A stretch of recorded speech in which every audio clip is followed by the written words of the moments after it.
परमेश्वर मनुष्यों को बनाकर पछताया और परमेश्वर ने जल प्रलय के द्वारा सभी मनुष्यों और प्राणियों को नष्ट किया। आज से करीब 4,500 साल पहले परमेश्वर मनुष्यों की सृष्टि करने से पछताया। जब मनुष्य पृथ्वी के ऊपर बहुत बढ़ने लगे और मनुष्यों ने परमेश्वर की आज्ञाओं का पालन करना छोड़ दिया था, मनुष्य अधर्म करने से प्रीति रखने लगे। उन्होंने अपने सृजनहार परमेश्वर को छोड़ दिया था। उन्होंने मूर्तियों को दंडवत करना और पूजना शुरू कर दिया था। मनुष्य हत्यारे, व्यभिचारी और परमेश्वर की आज्ञा ना मानने वाले और बुरे कामों से प्रीति रखने वाले हो गए।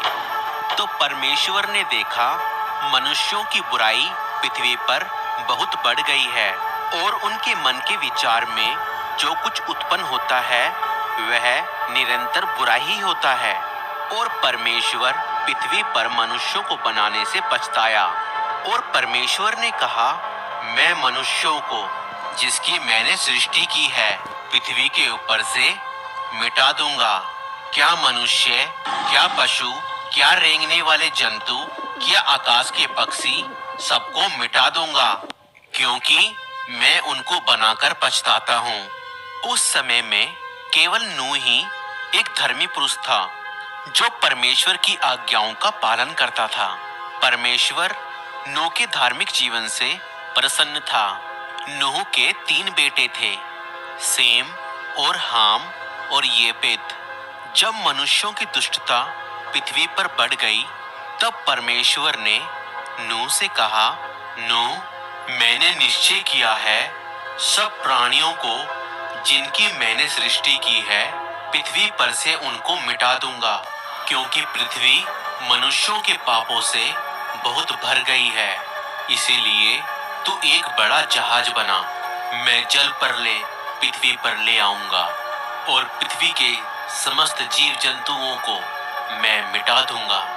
हाँ, जितने भी प्राणी हैं वह सब मर जाएंगे, परंतु तू अपनी पत्नी, पुत्रों और बहुओं समेत तू उस जहाज में प्रवेश करेगा और तू और तेरा घराना बच जाएगा। तू अपने साथ हर जाति के पशु पक्षी और पृथ्वी पर रेंगने वाले जंतुओं का एक एक जोड़ा अपने साथ जहाज में ले आना और खाने के लिए तरह तरह के भोजन सामग्री को भी पर्याप्त मात्रा में इकट्ठा कर जहाज में ले आना। और जिस प्रकार परमेश्वर ने नूह को आज्ञा दी थी, नूह ने जहाज बनाना आरंभ किया।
नूह ने लोगों को बार बार चेतावनी देते हुए कहा, परमेश्वर जल्द ही इस पृथ्वी को जल प्रलय से नष्ट करने जा रहा है, इसलिए अपने पापों से पश्चाताप करो और परमेश्वर के पास लौट आओ।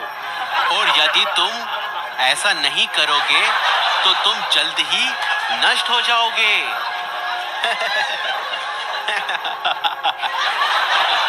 अरे नूह देखो पागल हो गया है। अरे पागल नूह, पानी कहाँ है? अरे नूह तो बिल्कुल पागल हो गया है। परंतु लोगों ने नूह का मजाक उड़ाया और उसकी चेतावनी अनसुनी कर दी। कुछ समय पश्चात जब जहाज बनकर तैयार हो गया, तब परमेश्वर ने नूह से कहा, नूह, तू अपने घराने समेत जहाज में चला जा। 7 दिन बाद मैं 40 दिन और 40 रात पृथ्वी पर वर्षा करके इन समस्त जीव जंतुओं को पृथ्वी पर से मिटा डालूंगा। और जल प्रलय से बचने के लिए नूह ने अपनी पत्नी, पुत्रों और बहुओं सहित जहाज में प्रवेश किया। और जिस प्रकार परमेश्वर ने नूह से कहा था, नाना प्रकार के वन पशु, पालतू पशु, रेंगने वाले जंतु और हर प्रकार के पक्षी नूह के पास जहाज में आ गए।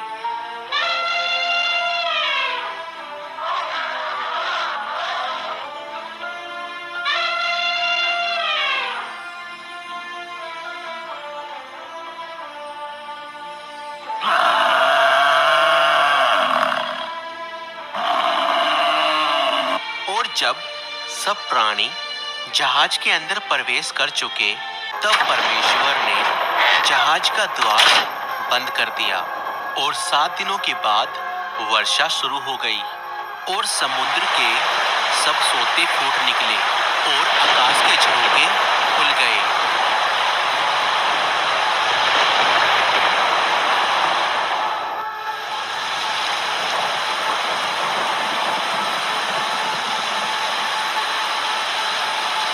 और लोग जहाज के द्वार को पीट-पीट कर अपने बचाव की सहायता के लिए चिल्ला रहे थे, नूह, दरवाजा खोलो, नूह, हमें अंदर आने दो, नूह, दरवाजा खोलो, दरवाजा बंद कर दिया है भाइयों, दरवाजा बंद हो गया है। और लोग चिल्ला रहे थे, मगर अब तो बहुत देर हो चुकी थी।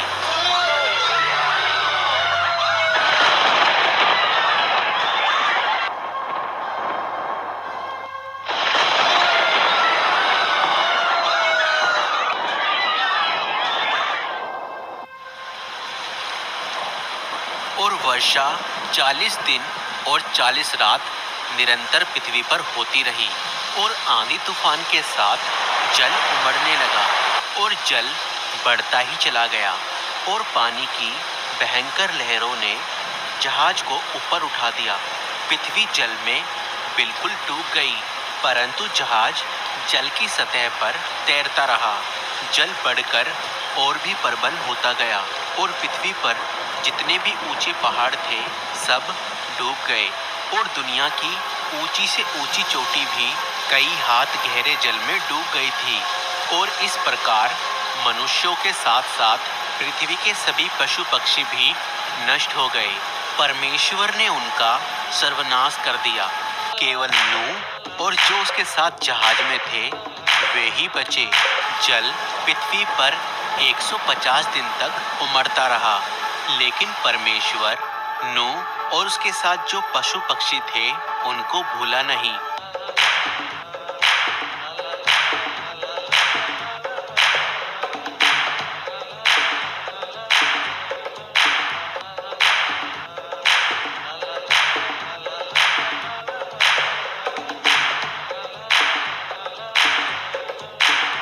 और कुछ समय पश्चात परमेश्वर ने वर्षा रोक दी और पृथ्वी पर तेज हवा चलाई, जिससे पानी धीरे धीरे कम होने लगा और अंत में जहाज अरारात नामक पहाड़ पर टिक गया और जल दिन प्रतिदिन घटता चला गया और पहाड़ों की चोटियां दिखाई दी।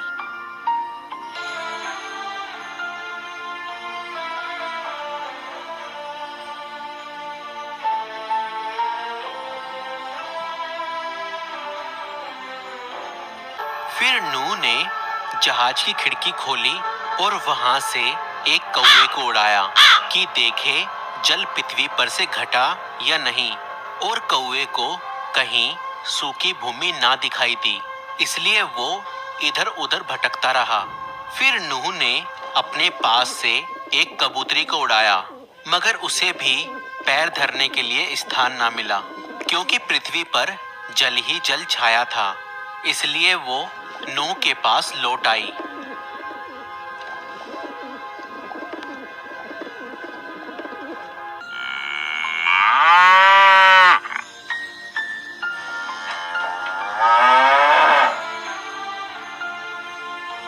और फिर 7 दिनों के बाद नूह ने फिर से उस कबूतरी को उड़ाया, और शाम के समय वो कबूतरी नूह के पास वापस लौट आई और देखा कबूतरी की चोंच में जैतून का एक नया पत्ता है। और तब नूह जान गया जल पृथ्वी पर से घट गया है। और कुछ दिन पश्चात परमेश्वर ने नूह से कहा, तुम सब बाहर निकल आओ, तुम्हारे पास जहाज में जितने भी पशु पक्षी हैं उन्हें भी बाहर निकाल लाओ। इसलिए नूह अपनी पत्नी और अपने बच्चों और बहुओं समेत बाहर निकल आया। और तब नाना प्रकार के वन पशु पक्षी और पृथ्वी पर रेंगने वाले जीव जंतु भी जहाज में से निकल आए। और परमेश्वर ने नूह और उसके पुत्रों को आशीष दी और कहा, फूलो फलो और सारी पृथ्वी पर फैल जाओ। पृथ्वी के सारे वन पशु, आकाश के पक्षी, भूमि पर रेंगने वाले जंतु और समुद्र की सारी मछलियां तुम्हारे अधिकार में है। तुम्हारा भय और डर उनमें रहेगा। मैं तेरे और तेरे बाद आने वाली संतानों के साथ वाचा बांधता हूँ। मैं फिर कभी जल प्रलय से प्राणी का नाश ना करूँगा। इस वाचा की यादगारी के लिए आकाश में सतरंगा मेघ धनुष लगाऊंगा।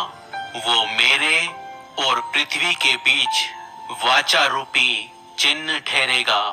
जब मैं पृथ्वी के ऊपर बादल लाऊंगा और सतरंगा धनुष चमकेगा, उस समय मैं अपनी इस वाचा का सिमरन करूंगा।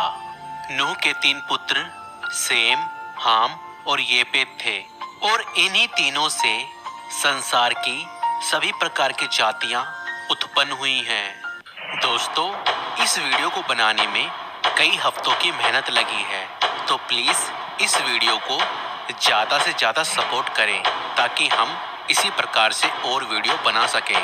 और आपको यह वीडियो कैसी लगी और आप किस जगह से इस वीडियो को देख रहे हैं, हमें कमेंट करके ज़रूर बताएं।